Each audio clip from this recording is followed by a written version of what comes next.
headquarters of common sense. Talk Radio.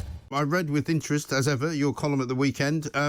Not the first time you've said that this is all very well, but not really the main event, if you like. Well, that's partly the point. I mean, the point that I was mostly seeking to make was this. In 1989, the Soviet Union, faced with huge demonstrations against its continued rule in Europe, particularly in East Germany, gave in. Shortly afterwards, it abandoned a huge empire in Europe and Asia, not totally without a struggle, but with less struggle, I have to say, than Britain showed over getting rid of its own empire. By contrast, China's communists in 1989, faced with demonstrations against their rule, massacred the demonstrators and turned that country into an increasingly rigid police state, a racialist persecutor of its Uyghur minority, a continued oppressor of the seized territory of Tibet, a continued menace to Taiwan. Contrast, the supposed West constantly, ever since 1989, has treated Russia as an enemy, has built up an alliance which can be directed against nobody but Russia, whereas we've fawned on China during that period. If our policy was based on principle or good sense, it would surely have been different. The whole of the policy towards Russia was based on something called the Wolfowitz Doctrine, dreamt up by the same genius who brought you the Iraq War, who said that America would be the only superpower for the rest of the foreseeable future. Yes. That any resurgence by Russia after the collapse of the Soviet Union should be prevented. Hence the policy adopted against the advice of many sensible people and against specific promises made by our own statesmen of expanding NATO, which is where we are now. And people tell me that by saying that this expansion of NATO has led to this stupid war which we now witness, then people say, well, are you justifying it? Well, I say, look, if I see a child annoying a wasp, and the wasp stings the child, and I say to the child, that was your stupid fault, am I defending the wasp? No. No. I'm attacking the stupidity of the child. And yes. Frankly, there has been so much childish stupidity in Western foreign policy, including in this country, over the past 20 years, that it amazes me. And we are at this position which I have long suspected something of this kind would happen, though I have to say I was astonished when Vladimir Putin launched his attack last week, because I never thought he would be so crazy. Yes, and it does appear at the moment. It does appear at the moment, anyway, Peter, that it's not actually going to be a success. I mean, I can't see, unless the Russians really turn up the heat and start using some pretty horrible weaponry, that they're going to defeat the people of Ukraine. I think it's far too early to tell on that. The war has only been underway since Thursday. We know very little for obvious reasons. There are very few independent correspondents in the regions where fighting is taking place. I'll reserve judgment on that. Many things could be happening. You might be right. I simply don't know, and I have no way of knowing. No, I think that is also true. But is this also a recent development in Western kind of democracies, if you like, if you want to call them that, where incompetence seems to be the rule of law, where not knowing and not having any kind of expert opinion on things is leading to foreign policy blunders, to wandering into wars that they shouldn't have got into, to the complete and utter kind of almost demise of Western defences as well? Well, it's not incompetence. It's generally what happens is once the elite decides on a particular policy, all those who are expert in that matter, in the civil service, the foreign service, the military, the intelligence services, are marginalised. And all those who sing the government tune are promoted and listened to. This is a universal feature of government, and it was obvious during the Iraq War. And clever, thoughtful diplomats such as Elizabeth Wilmshurst, the Foreign Office, who actually resigned, to her enormous credit, still hasn't been given an honour for it over the Iraq War. She was among many people with intelligent advice who were just bulldozed aside by the macho gung-ho, no, we've got to have a war faction, which is something similar to this now exists in Western countries. Though, of course, here's the fascinating thing. We've used Ukraine as a battering ram against Russia. I believe that the former Undersecretary of State at the now more senior position The US State Department, Victoria Nuland, confessed having spent billions on so-called civil society campaigns in Ukraine. That is to say, attempts to turn the Ukraine towards the West in its internal politics. But if during that time, when they were trying to turn Ukraine into, as I say, a battering ram against Russia, we spent that money combating the corruption in Ukraine, introducing the rule of law and proper government, and strengthening the economy of that country, wouldn't we have done them more good? As it is, we've now put Ukraine in this terrible position where it is being attacked by Russia, when in fact, despite having made many rhetorical statements about how much we care, we won't actually give them material help.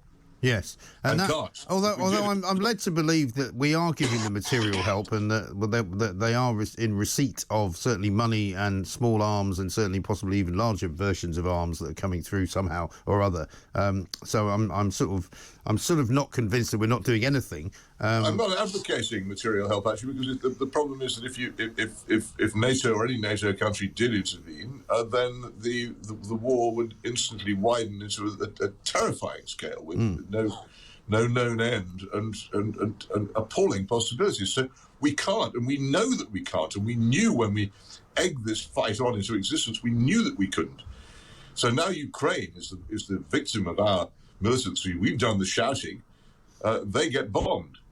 And I just think this is shocking, and people should be more. It's all very well, everybody now getting terribly sentimental about Ukraine, a country which most people in this country, I'm not one of them, know very little. It's all very well, this great wave of love for Ukraine that's now spreading, but we put them in this position by pushing them out of what was previously a perfectly acceptable and working position of neutrality, and deciding to try and force them into being an enemy on Russia's border.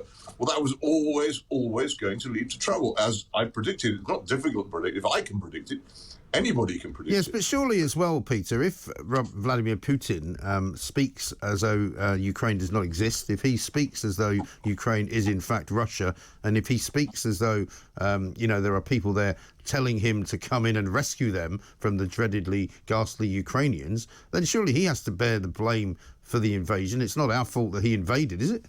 Well, of course he bears the blame for the invasion, but we created the conditions in which he was able to do it. By the way, may I beg you to get my friend Mary Dejevsky, who was very good on BBC Any Questions last Friday, onto your programme to talk to her about what Putin actually meant by this. Mary is a fluent Russian speaker. She was a superb Moscow correspondent for the Times at the time when I was there. And she really understands her Russian onions, and she has read that speech, and she can explain to you that it's widely misinterpreted. It doesn't mean that. The Russian attitude towards Ukraine is much more complicated than most of us can begin to realise. Ukraine and Russia are very much countries which have been arm in arm for a very long time. Many Ukrainians are also Russians by ethnicity and language, but they're also Ukrainians. And many Ukrainians live in Russia. It's not some kind of separation. That doesn't mean that Russia is incapable of tolerating the existence of an independent Ukraine on its borders. It did so from 1991 until now.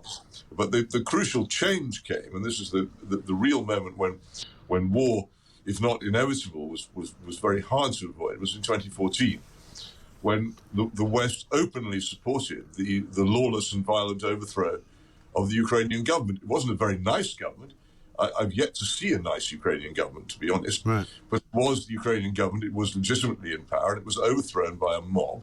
And that mob had been egged on, openly supported in person by several Western politicians, Senator John McCain, Victoria Nuland, who I mentioned earlier, as a senior official in the American government, Guido Westerwelle, a former German foreign minister, and Catherine Ashton, the chief of foreign policy for the European Union, all turned up. Some of them actually handing out buns and biscuits to the crowd. Yeah. And imagine just for a moment, if you would, if in the middle of a referendum on Scottish independence, a load of Russian politicians turned up in Glasgow, egging on the nationalist crowd. Imagine what the response to that would be among both the people and politicians of London. Well, I'm afraid that you just have to begin to... The basic test of any foreign policy is, how would you like it if the other side did it to you? Yeah. Yes, I think that's a very valid point. But I guess we are where we are, knowing what you know of the Russian people, perhaps, and of Vladimir Putin himself.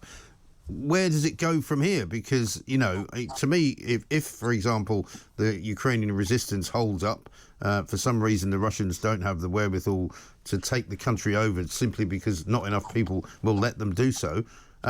If they do have peace talks, are the Russians capable of sort of taking a step back, if you like, and without feeling humiliated? Well, this policy by Putin, the decision to invade Ukraine, is that famous thing. It's worse than a crime. It's a mistake. Yeah. It's very damaging, I think, to him, may well lead to his downfall. And I think that was one of the many reasons why it was an extraordinarily mad thing to do. Yeah. And why I never thought that he would do it. A mistake a lot of people made because we assumed we were in the land of the sane here. Yeah. What could happen now? I don't know. One prays because war is. You've been in war zones. Yeah. I've no doubt. It's such a horrible thing. It is. Only hope for it to end as soon as possible.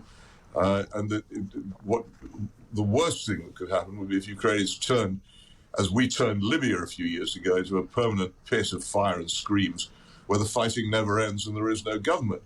And that's a real danger. Yeah. And that's makes a compromised peace a moral urgency. However much you don't want to compromise with evil or give anything away to somebody who's done something as revolting as launch an aggressive war on a foreign country, however much you don't want that to happen, you might actually, if you really care about human beings, you might say, yes, let's hope there could be a compromised peace, perhaps along the lines of the Minsk II agreement, which was still being floated a few weeks ago. My fear is that there's now so much blood between then and now that that's impossible. But if that's so, then maybe we will. It's long years of war. I just don't know. I hope very much that there will be enough sense, and I strongly suspect that there will be very, very serious doubts in Moscow. I, for instance, very much doubt that the Russian Foreign Minister Sergei Lavrov knew about this invasion more than a few minutes before it happened. Yeah. I don't think most of the Russian foreign policy establishment actually knew what was going on. They will be furious. And I suspect that quite a lot of the military are furious as well. So, again, Mary would be a very good person to ask about this because she understands the inner structure of the Russian establishment far better than I do. Strongly urge you to get her on. Yes, no, we will definitely do that. I shall take that under advisement and we'll try and get her on this week. Because at the end of the day, lots of people in Ukraine that we spoke to last week, many of them MPs, many of them activists, were of the opinion that this will not stop at Ukraine. If Putin is successful, there are other parts of the former Soviet Union that he would also like to bring back into the fold. It's possible, but now it's possible in a way that it wasn't before, because as long as he was restrained by the normal rules of mental health, those things were unthinkable. But the thing is that what is now the danger is that Russia will be turned into a pariah state, much as Iran now is, but it will be a pariah state sprawling onto the eastern edges of Europe, with closed borders. Hardly anyone will go there. We'll have diplomatic relations so limited as to be meaningless, almost no idea of what's going on there or who's in charge. And the Russia itself, damaged, its people particularly, because this always happens with sanctions, damaged by sanctions and impoverished, thrown out of work, angry and susceptible to more extreme nationalism. I would think that even the countries which have joined NATO are quite possibly in more danger now than they were before this began. It's one of the paradoxes of these things. Once wars begin, all the isms or wasms, all the assurances you previously had, go. And I wouldn't like to predict anything because the lid is off the pressure cooker now, and the kitchen is covered with muck. And it's going to be a long, long time before we ever clean it up again. No, sure. And the thing that really troubled me last week, and I haven't really come to a conclusion about it properly, is the kind of almost neutered West reaction. It was almost as though the West couldn't do anything, even if they wanted to, that NATO seemingly all they could muster was to ask Putin to stop. The EU couldn't decide what to do. It took them ages to get Germany and Italy to actually agree to putting financial sanctions on the SWIFT banking system. The US doesn't seem to have a clue what's going on. And it just struck me that, here we are with a head of MI5 or MI6, Richard Moore, putting out a tweet saying we should be praising our LGBT sort of society because that's what makes us better than Russia. And you're kind of going, is this really where we are now?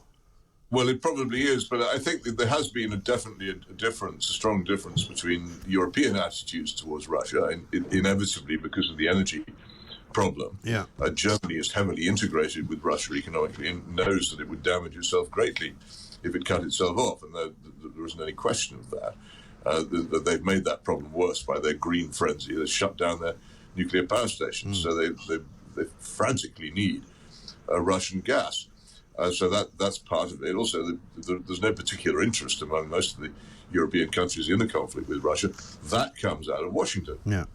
That comes out of the Pentagon hawks, who have since 1992 really been determined to push Russia down. And while they've been doing all this, surrounding Russia with an anti-Russian alliance, China has in fact become the second great power in the world, and one which they daren't resist. Now, here's the thing: we go on and on about how attached we are to Ukraine, how we want to protect it from its wicked neighbor, but Taiwan, which is a fantastic, free, democratic country, and a wonderful example of how China, without the Communist Party, could be an amazing place by all accounts. I've not been, but people have told me it's well worth visiting. Yeah. Because it's China, but it's China without all the horrible damage done by all those years of Mao and his great leaps backwards.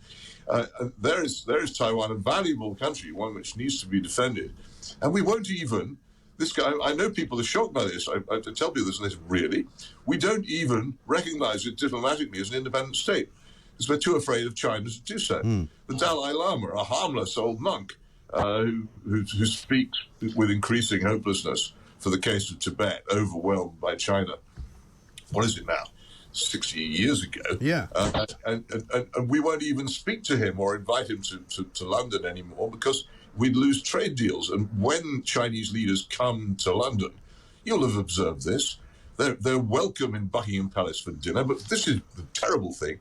Our police actually savagely attack demonstrators against them, so they can't see them. Right. There's an amazing clip of film. I put it on my blog some years ago during the last visit by Xi of a couple of protesters to the Free Tibet movement in the city of London, just standing in the middle of the road with the tiny banner, and suddenly their rugby smashed by two policemen in full helmet outfit and biffed off the road with some considerable force, just because the Chinese president is coming and they don't want him to see them. Yes, and when they also made to demonstrate somewhere to China, right?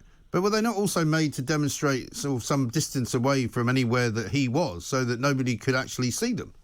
Yeah, but that was the instruction. The previous visit, when I think Hu Jintao, the previous president, came, I think the documents came out showing one of the provincial police forces, I think Cambridgeshire, had instructions to make sure he never saw. This is the most pathetic fawning. And if this is how we behave towards China, how can we claim to be the great defenders of freedom anywhere else? It's totally inconsistent. And leave aside the Saudi Arabian problem, which is unspeakable anyway. Well, I mean, all this jumping around in London about the oligarchs and let's keep dirty money out of London is laughable. I mean, the idea that it's only coming from Russia is ridiculous. Dirty money in London comes from Russia. I mean, give me a break. I know. I mean, I'm sitting next to the Shard, right, which is owned by the Qataris, built by the Qataris. They actually had the audacity to fly an LGBT flag out there in Gay Pride Week, and you're going, you couldn't do that in Qatar. Sorry. I don't think you could, actually, no. I mean, it beggars belief. But this is what I mean. We've got this kind of neutered, it seems to me, Western government in Britain, but not just in Britain, in Brussels, clearly in Washington as well. And it's no wonder. It's actually more surprising that Putin and others don't do what he's doing now more often. Yeah, there's an old French expression for this, grand bouche, petit main, big mouth, tiny fists, which seems to sum up British government. And that's another thing. I've tweeted this today. I didn't believe it when I saw it. Brendan O'Neill wrote a piece for The Spectator online in which he pointed out that a Tory MP, Tom Tugendhat, the other actually called for all Russians to be expelled from the country. Yes. It's hysteria. It's not actually, bonkers. when he got the Hansard out, he actually did say, this is hysteria. Right.